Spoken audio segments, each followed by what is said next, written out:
Hello guys, so sa mga nalock po yung account no, so ito po isa sa mga pinakamabisang paraan no kung paano nyo po ito ma-open uli. So guys, mangyari lamang kapag po nag-pop up po sa inyong Facebook at hindi nyo na ma-open at ganito na po yung lumalabas sa inyong notification.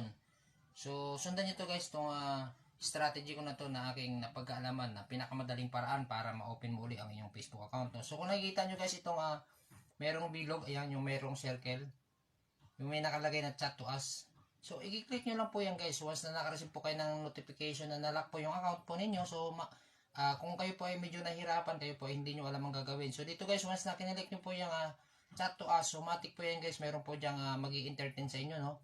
So, meron po magre-reply sa inyo dyan. Then, tatanungin niya po kayo, kukunin niya po yung information ng inyong Facebook. Hingalin niya po kayo ng konting interview. So, once na nasagot nyo po ng tama at nabigay nyo po yung information regarding po doon sa inyong Facebook account, so, automatic po yan, ma-open nyo po agad guys yung inyong mga Facebook account. So, yan guys, no, sana nakatulong sa inyo, no?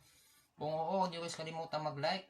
And pakishare guys ng video na to, no? Para at least mas marami pa tayong matulungan regarding po dito sa ating Facebook release tutorial, no?